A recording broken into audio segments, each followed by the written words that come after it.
Oh my God, Anita. Hello, I feel like doing another video. What can I say? And I want to discuss the mindset of people who are not taking the threat of Ron DeSantis seriously. And you need to. When Bill Maher's telling people like Crystal Ball that he rather deal with somebody that's not certifiably insane like Donald Trump, who sits there and sits on the toilet at 3 o'clock in the morning, tweeting with Beth Midler, and rather deal with a serious person like Ron DeSantis. The fact that Ron DeSantis is a serious person makes him more dangerous. If I had to choose between the two, I'd rather have the orange clown in a toilet taking a shit, arguing with Beth Midler at 3 o'clock in the morning on Twitter. If I had to be forced to choose, because he's so fucking incompetent that you can't get that much damage done. Ron DeSantis is bad news. He's bad news, people. He really is. And our democracy is in danger if that man gets elected. That's all I have to say. And I don't believe in cancel culture. I don't. I mean, I have nothing against Joe Rogan most of the time. I'm not going to be like, cancel his show or whatever. I'm not that kind of a person. But he's wrong to think that Ron DeSantis is okay. And I'm glad that his good friend, Kyle Kulinski, is going to call him out on it. It's about time, Kyle. Call him out on it. So I'm going to play a little bit of Kyle, and I'm going to share some words intermittently, so I'll let him take it away. All right, y'all. So Joe Rogan is in the news again, and this time, in my opinion, it is legitimate for him to be in the news. He just endorsed Ron DeSantis for 2024. So let's see exactly what he said. And then I'm going to explain to you, using DeSantis' record and his policy positions, why that's a terrible idea, and he would not make a good president. Yeah, so all this stuff is happening while we have a dead man as president. Yeah. That part is true. Biden is dead. It's just... Are you throwing out any support towards anyone, or are you going to hold off? And didn't Elon Musk come out recently for DeSantis? Yeah, I think Ron DeSantis would work as a good president. I mean, what he's done for Florida has been admirable. Look, I feel like I'm doing breaking news right now. That wasn't even on purpose. I feel like what he did for Florida, a lot of people gave him a lot of grief, but ultimately he was correct. He was correct when it comes to like deaths. He was correct when it comes to protecting our vulnerable populations. He was correct in terms of distribution of monoclonal antibodies, and he was furious when the government tried to pull those. They were trying to pull very effective treatments. You know, he is not perfect. He's a human being, but what he's done is stand up for freedoms. And people think that, so this was some weird gaslighting shit that went on where people equated freedom and saying the word freedom to like right-wing bigotry and hate. It is so strange. Now, one of the things Joe clearly cares a lot about is he was anti-mandate and he was anti-lockdown. And he uses that word freedom a lot in this clip. Here's the problem with Ron DeSantis. Even though you can say, hey, the fact that he was anti-lockdown is something I consider pro-freedom, can't say that about this. Florida Governor Ron DeSantis says marijuana should remain criminalized because of its, quote, putrid odor. Now, this is an issue that Joe Rogan cares a lot about, if not more than the lockdown stuff. And of course, he's cared about it for a much longer time because it's been an issue for a longer amount of time. So, but even to the claim of like, hey, he's anti-lockdown, and it kind of worked out in Florida. Well, on paper, it is true that the number of COVID deaths or the rate of COVID deaths in Florida compared to other states like New York, for example, it's almost identical. So without the stringent lockdown, you still have about the same number of deaths in Florida as you did in New York, as you did in even like the strictest lockdown states. I think Michigan was one of them, and Michigan even had a slightly higher COVID death rate. But having said that, it might be a little bit misleading because Miami Herald reports Florida undercounted COVID cases and deaths. Failed to get test results, state audit says. But now also New York did too. New York undercounted those deaths as well. So I understand Joe's position of like, look, I have a principled stance against lockdowns. Fair enough. But how do you account for this? This is an issue that Joe has cared about for the longest time. You can't overlook the fact that this guy is deeply anti-freedom when it comes to marijuana and when it comes to substances. That's a huge problem. And I don't know, to be honest, I don't know if Joe knows that this guy is deeply against marijuana. So I really hope Joe watches this segment because I'm going to walk through the rest of Ron DeSantis' record. Now understand.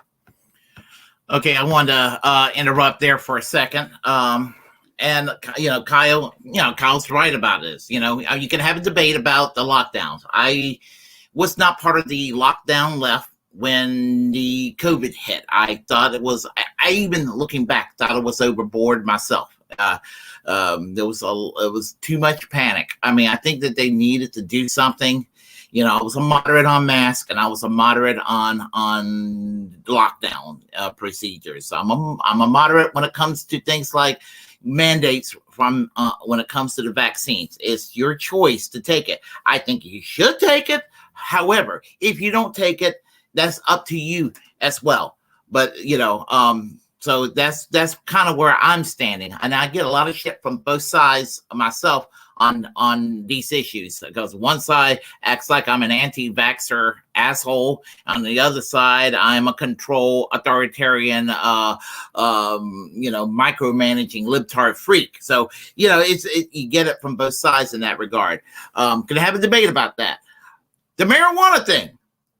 Ron DeSantis is an old-fashioned right-wing movement conservative stuck in the 1980s Reagan era, just say no, clamp down on civil liberties, civil liberties be damned, war on drugs mindset that has proven to be so much of a failure that there are even people like a Sarah Palin type are like, maybe we need to talk about legalizing marijuana. I mean, I believe that she's changed her position on that.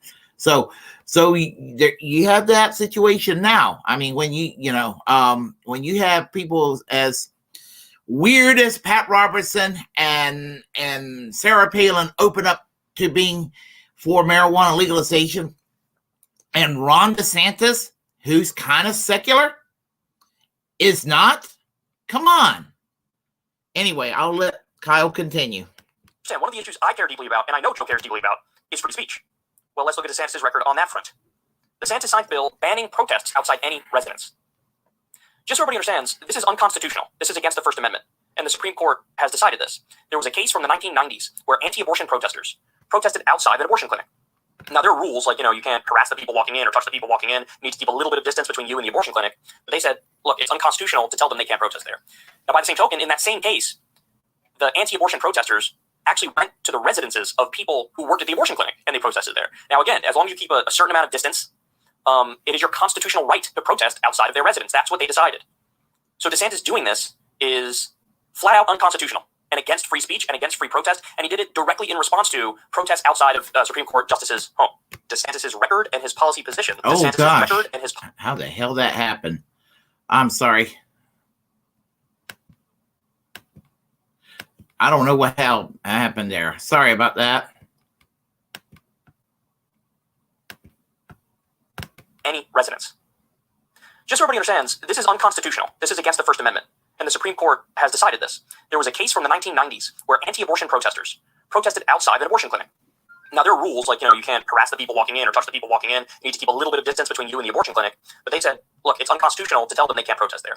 Now, by the same token, in that same case, the anti-abortion protesters actually went to the residences of people who worked at the abortion clinic and they protested there. Now, again, as long as you keep a certain amount of distance, it is your constitutional right to protest outside of their residence. That's what they decided. So DeSantis doing this is flat out unconstitutional and against free speech and against free protest, and he did it directly in response to protests outside of Supreme Court justices' homes.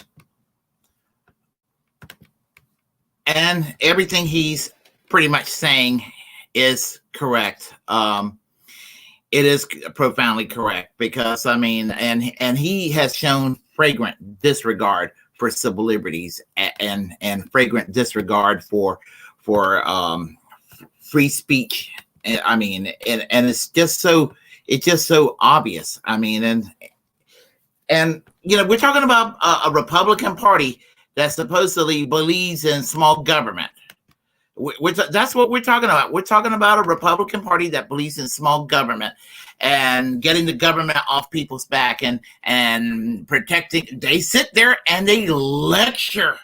They have the nerve to lecture liberals about free speech. And sometimes I think that people, liberal progressives, have such a contrarian mindset because these are such vile, toxic assholes that they tend to be contrarian in their own way, just as the right wing gets contrarian when the liberals and progressives, they'll sit there and attack something as benign as tax policy, calling a conservative a racist because they may not favor the top margin tax rate of 90%, which is stupid. It's stupid to call somebody a racist for that. I can, as I said many times, I can discern. If you think that Obama is a witch doctor from Kenya and is a secret Muslim trying to destroy Western civilization, you're a fucking racist. If you hate Obamacare because you think it's socialized medicine, you're wrong. You're silly. You're kind of stupid, but no, that doesn't necessarily make you a racist. And you're wrong because Obama is not a socialist. And you're drinking the Kool-Aid if you do think that. So I will let Kyle get back to what he was doing. So back to Kyle. Give me a moment. All right. DeSantis signs bill ending vehicle driver liability for hitting protesters. I believe this was in the wake of the 2020 BLM riots, in the wake of George Floyd being killed. And there are people that don't believe me in that regard. There are people, and I tell them about how it's basically giving a green light to run over protesters. Basically, for right-wing people, ooh, I feel threatened. I feel threatened by Antifa. I feel threatened by Black Lives Matter. Never mind that Antifa, so far as I know, never murdered anybody, and never mind that if we, I don't know, Black Lives Matter murdered anybody. I don't know of these things, but I know plenty of groups affiliated with the hard right that has done a lot of shit. So, anyway, I'll let Kyle continue. I just kind of wanted to touch on that point. You had these anti-free speech, anti-protest bills pop up in a lot of the Republican states. And again, a lot of these laws are unconstitutional because they end up cracking down on innocent, peaceful protesters. To borrow an old phrase, it's like using a hatchet when you need a scalpel. Anybody who commits actual crimes, burns some shit down, does some property damage, that's against the law. You can arrest them for that stuff. But what they're trying to do here is criminalize protests of a variety and flavor and ideology that they don't agree with. That's exactly what DeSantis was doing here. Ending vehicle driver liability for hitting protesters. So almost green lighting people to drive over protesters if you disagree with the protesters. That's beyond preposterous and, again, deeply against the First Amendment. More. Florida rejects 41% of new math textbooks, citing critical race theory among its reasons. Now, this is just like goofy ass witch hunt stuff. But it even goes deeper than this, because remember, Florida just had the whole fiasco around the so-called Don't Say Gay bill, right? Now, the harshest provisions of that law were stripped out, and they passed like a watered-down version of it. But now we have to look at how it's interpreted and how it's implemented. And now we have the answer. This actually just came out. Look at this, guys. Representatives for Orange County teachers sounded alarm bells Monday after word spread from principals that Orange County public schools would impose strict restrictions on classroom behavior after Florida's new parental rights and education law, aka the Don't Say Gay law, took effect. In private, administrators-only seminars last week, OCPS attorneys advised principals what behaviors would and would not be legal under the law during a camp legal presentation. According to representatives of the county's teacher association, teachers and staff members will be disallowed from wearing rainbow articles of clothing, including lanyards distributed by the district last year. Elementary level teachers reported being discouraged from putting pictures of their same-sex spouse on their desk or talking about them to students. Safe space stickers aimed at LGBTQ students may have to be removed from doors. Teachers will have to report to parents if a student comes out to them, and they must use pronouns assigned at birth, regardless of what the parents allow, the CTA reported. Some of the measures appear to be far outside what the law actually forbids, as it focuses primarily on mental health monitoring and classroom curriculums. Quote, it will be alarming if our district chooses to interpret this law in the most extreme way, CTA President-elect Clinton McCracken, also named, said. We want them to protect student privacy. We want them to make sure that they're creating and helping to create safe classrooms. We believe our school board supports that. So look at what's going on. Now, again, a lot of these things are no longer in the bill. They were originally in the bill. They were stripped out. A watered-down version of the bill was passed. But in terms of the interpretation of it and the implementation of it, this is what's actually happening. And obviously, these things are absurd. Can't wear rainbow colors.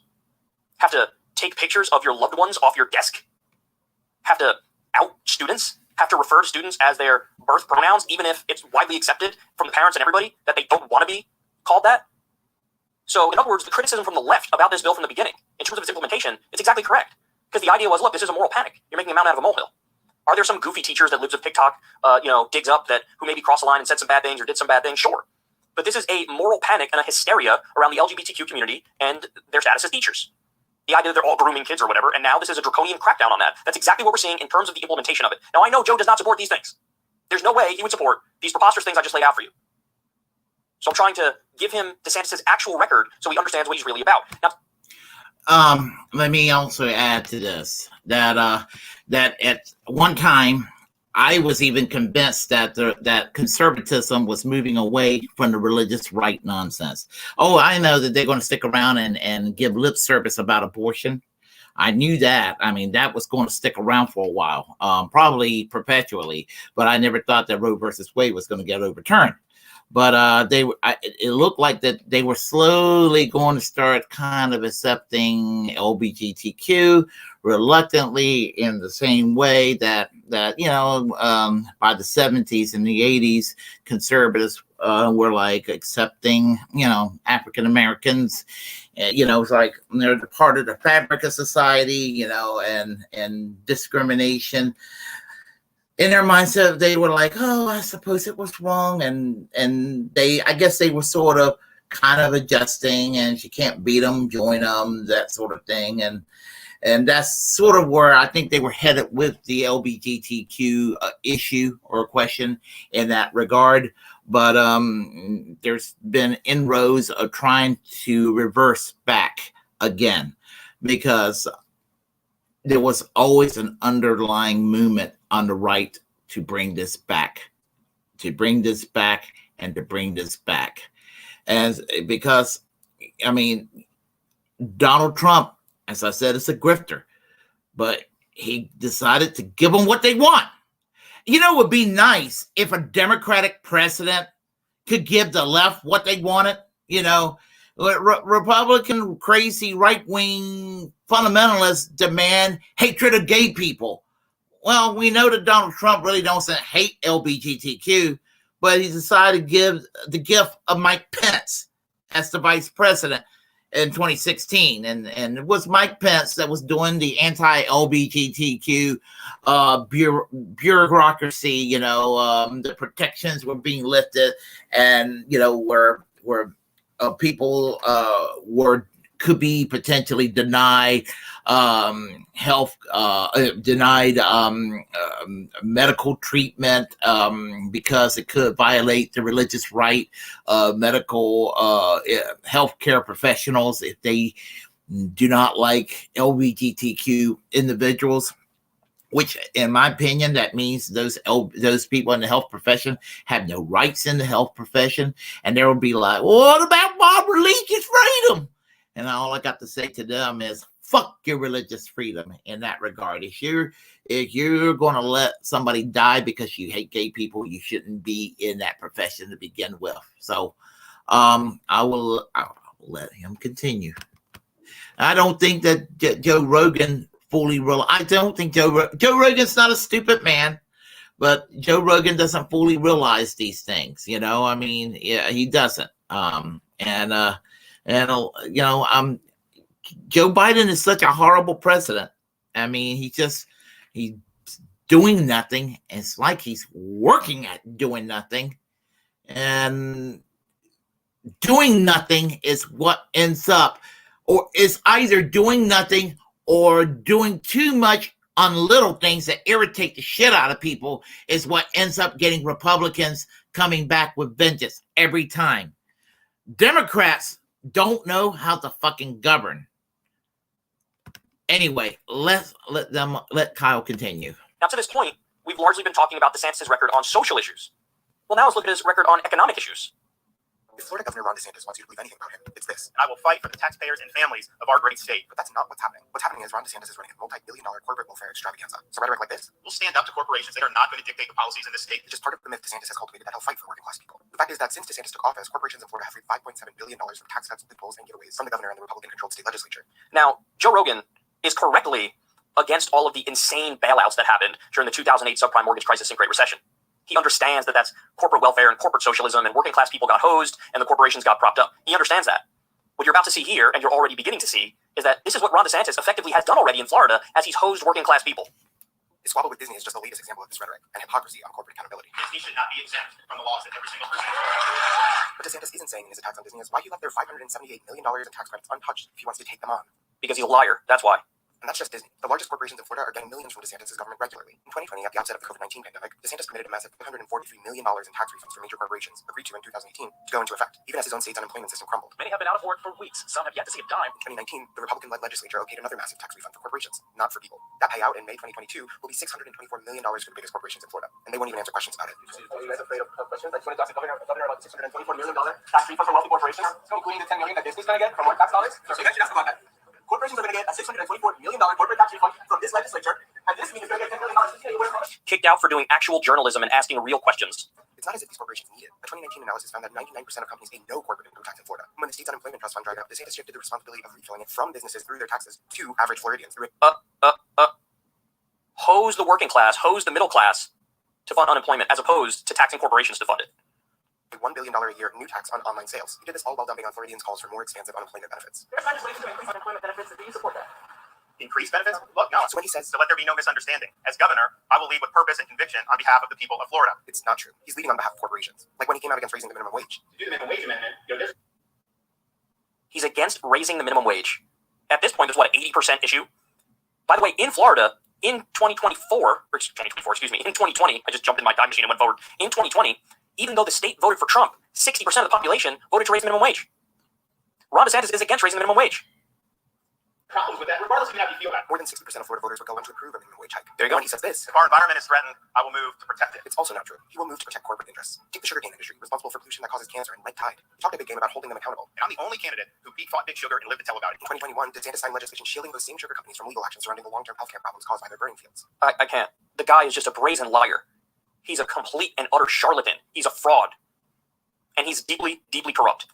U.S. Sugar donated $350,000 to Florida's Republican Party during DeSantis' election. And it's no surprise why other corporations are getting these million-dollar tax refunds or getting support on their anti-living wage campaigns. Corporations donate more money than working-class Floridians. Much more. Over his career, DeSantis has received nearly $20 million from Wall Street, $5 million from real estate investors, and $3 million from lobbyists and lawyers. So every policy DeSantis pushes is a gift to his biggest, richest donors. Big corporate tax cuts rewards virtually every billionaire in the country, many of whom... Good Lord. This guy's like Ron DeSantis is basically Mitch McConnell with a little bit more charisma. Not that he has a charisma, but compared to Mitch McConnell, he's got charisma. He's still a piece of shit. One of the worst politicians in this country, hands down. Sheldon and Nielsen are among DeSantis' largest donors. Private equity firms and hedge funds are rushing to land DeSantis' pockets. One prominent hedge fund leader, Ken Griffin, recently gave him $5 million. Florida Power and Light got its $1.5 billion rate hike after pouring millions into Republican campaigns and super PACs. And even as Florida falls in income inequality, tax fairness, education spending, you name it, Ron DeSantis will keep leading his culture wars, claiming to stand up to big business. You can't be cowed by these organizations, particularly by woke corporations, from doing the right thing. Well, the right thing for DeSantis seems to be Never trust a Republican today that talks about taking on big business. Never, yeah. Even if it's a woke corporation, they may attack the wokeness, but once they beat them down like a little bitch, and they either become culture issue neutral or starts to take right-wing positions, that'll be their best friend again. So I mean, but never trust a Republican candidate when they say that they're, you know, that they're basically for the little guy and all of that. In this country, there's no such a thing as red Toryism. There is no such a thing as a populist right. I mean, and not that I necessarily think that populist right-wing politics is wonderful or benevolent, but at least in other countries where there is a red Toryism or a populist right, they'll throw healthcare in there, or they'll at least be for something, public services, or be a somewhat anti-corporate. They can't even do that here in the United States.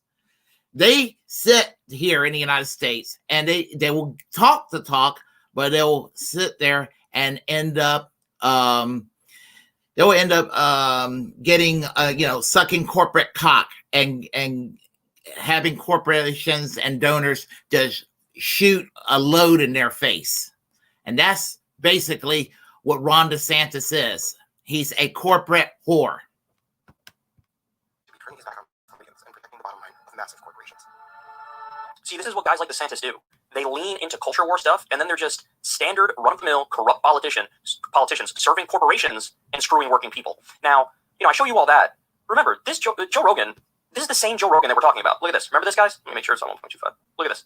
I really believe if Michelle Obama runs, she wins. She's good. She's great. She's the wife of the best president that we've had in our lifetime. I've never voted right-wing in my life. I consider universal basic income a really good idea. I want free college education. Hello, Bernie. How are you, Joe? Wonderful. Pleasure to meet you. Nice to meet you. I like Tulsi and I like Bernie. That's it. Oh, yeah? Everybody else can eat shit. Look at you, fucking progressive. Yeah, I think I'll probably vote for Bernie. I think he's looking out for the interests of the working people. And I think he wants people to have a better life and do better. Now, I'm all for that. And if that means I have to pay more in tax, people like, oh, you're a socialist. I've heard people say that. Oh, you're a fucking socialist, bro. Like, first of all, he's not even a socialist. He's a democratic socialist. It's a different thing. I would like to spend more in taxes if they could fix inner city communities and take these poor neighborhoods and spend more, you fucking Republican piece of shit. 87% of scientists said that human activity is driving global warming. I'm very pro-choice. I'm very women's rights, civil rights, gay rights, trans rights. I'm even universal health care. Obviously, this protected status is driving me crazy. This thing that Trump's doing with children that were born in other countries and then brought over here as children, and then they're talking about deporting them. That drives me fucking crazy. The hard right version of that is despicable. There's these people that I see online with, why didn't they apply for citizenship? Oh, who knows? Maybe because they're fucking 13. I don't give a fuck if they broke the law. You don't take parents and kids and separate them. You just fucking don't. You know, Lonzo? That was a fun meeting. Yeah.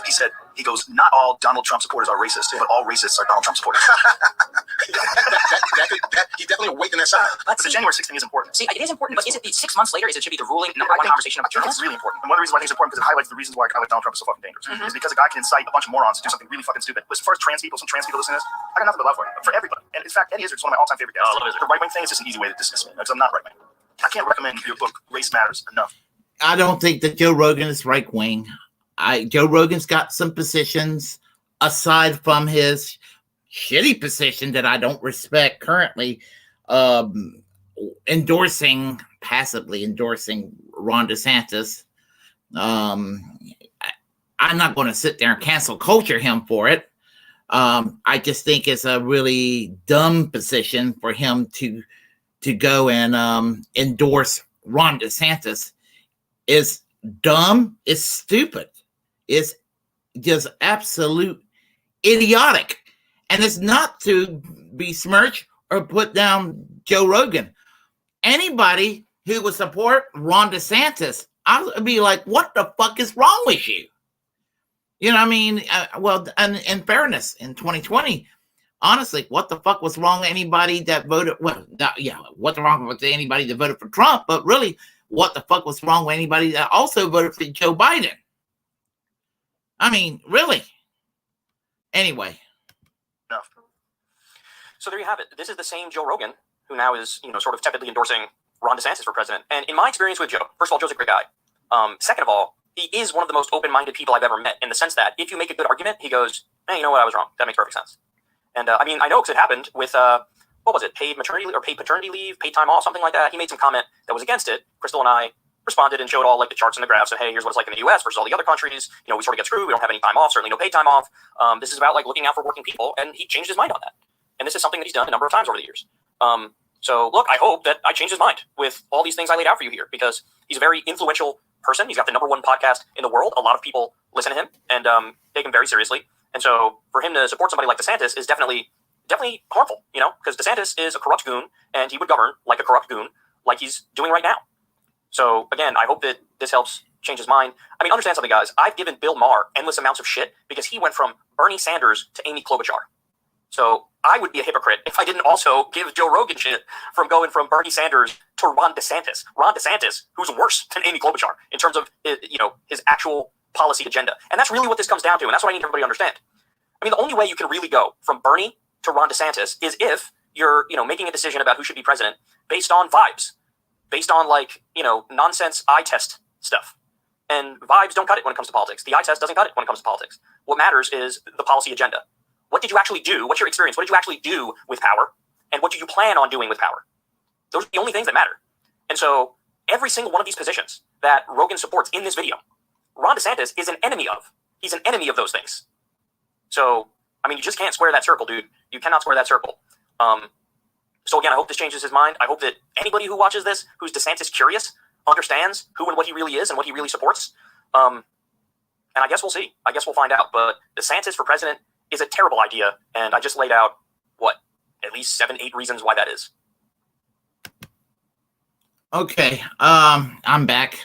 Yeah. I mean, I know I decided to play Kyle Kulinski video. I mean, he articulated pretty well why Ron DeSantis is bad news. So, I mean, you know, I mean, he's one of the most dangerous people, and I will say it again over and over. He's everything I absolutely despise about George W. Bush, plus everything that is real and everything that people imagine or projected in Donald Trump, you get with Ron DeSantis. He's the worst of George W. Bush and Donald Trump combined. Ron DeSantis must not be president. He must not be president. I can't stress that enough. And I just wanted to go and share that with you all. So we have here on the chat line, I know this segment's rather long today. Right now we have Tony C. How are you? DeSantis would be more effective than Trump, which is why he's more dangerous. That's what I've been saying. I mean, you know, he's Trump without the comedy show. I mean, you watch his movements and gestures when he first ran for governor. He was just another politician. Trump groomed him in a sense, because I mean, he's all of a sudden started posturing and doing the mannerisms of Trump and everything. I mean, he's turned into, you know, you got Dr. Evil and Mini-Me, you know, except Mini-Me is actually serious, you know, little Austin Powers reference there. Propaganda Live. Hey, how are you today? Let's see what we got here. I am so hungover at work. You know, I came to work drunk one evening, New Year's Eve, 2004. 2004. New Year's Eve, 1994. I was tripping on acid walking into work, but I was a poor college student working at a McDonald's back then, and I was taking. I dropped some acid the night before, and I was still tripping balls the next day, and I thought I would never, ever get off of that high. I eventually did. So, in 2004, I was working all the time, overtime, but I barely had enough time to go out on a date, and I went out on a date, and she and I went to this little Italian restaurant downtown Raleigh, and I had a half a bottle of wine, but I had to go to work that evening, so I did what I could to hide my drunken demeanor but I was able to pull it off and made it through the night. But I was feeling pretty good. I just hated that I had to go to work that evening. So I know what it's like to be hungover at work. Let's see here. Alex Schmidt, you think that Joe was always a center-right libertarian? And it's funny you asked that, Joe. Alex. It's funny you asked that, Alex. I remember watching Politically Incorrect in 2000 when Joe Rogan was one of the guests up there. Don't know if you know who the late David McReynolds was. He was the Socialist Party USA presidential candidate, and he was a guest on Politically Incorrect. And he was sharing a platform that sounded like Bernie Sanders' platform today in the year 2000, sounded pretty much like Ralph Nader's platform. And, everybody, it was really weird about Bill Maher. He was praising Ralph Nader's platform the day before on Politically Incorrect, and the Socialist Party in the U.S., the Socialist Party USA and the Green Party had a kind of a close relationship, and the people from both parties kind of wrote each other's platform that year. And Howie Hawkins in 2020 is a dual member of the SPUSA and the Green Party. But anyway, I'm getting off track. One point is that Bill Maher made fun of David McReynolds. So did Joe Rogan. And he did it from a right-leaning libertarian perspective. And I thought, man, what an asshole. And later on, he kind of ended up sounding kind of like more like a soft center-left social democrat with maybe light lefty libertarian leanings, very civil libertarian-like. I've actually been accused by a lot of liberals and even some hard leftists that I have libertarian leanings. And I do have very, very heavy libertarian inclinations, not in libertarian in the economics, but libertarian as in the social, which is why you hear me squawk all the time about free speech. I'm almost an anarchist when it comes to free speech. Yeah, obviously I won't shout fire in a theater, that whole reference, where it endangers people's lives. But, when it comes to things like free speech and right to privacy, I'm actually very fundamental about this sort of thing. I'm even a Second Amendment absolutist. In the age of the alt-right and the crazy right-wingers, I do think that African Americans and people from the Jewish community and LGBTQ people and the Hispanics and all other disenfranchised people who are subjected to hatred more than anybody else, I would argue that they need to arm themselves, not to commit violence, but in the name of defending themselves, because they're being targeted. And again, I'm saying this: I believe in self-defense. I don't believe in violence at all. Don't believe in violence. I do not believe in violence, but I do believe in self-defense. People have, the Second Amendment does guarantee that right. So, I also encourage people to join the Socialist Rifles Association for that matter. And if y'all not familiar with it, when I'm done here, I will make a plea for y'all to join the Socialist Rifles Association, because it's a good organization.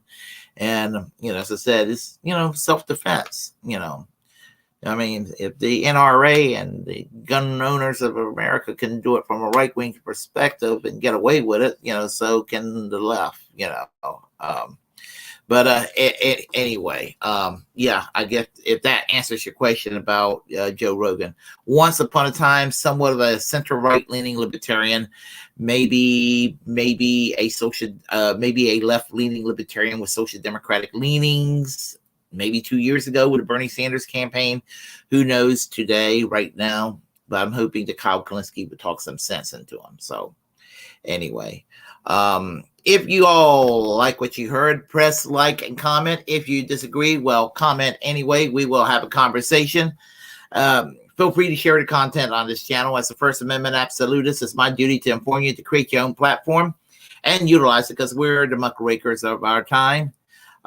Hit that subscribe button, hit that notification bell. And when you're doing so, you're doing it as a symbolic gesture to reject corporate media. And that's what it's all about. We need to reject corporate media, because what are they telling you? They're telling us nothing. That's pretty much what they're saying to us. So right now, I'm going to go to sleep. And so I will talk to each and every one of you later. I will be here this weekend. I'm not going anywhere. I'm working. So 4th of July, go ahead, drink up if you're free to drink up this weekend. And if you live in a state where it's legal, smoke it up. Even if it's illegal, I won't say anything you should do. I promise, because I think it should be legal everywhere. It should not have ever been against the law. What you do in the privacy of your own home is no business of the government. Anyway, take care. And remember, have a good time this weekend.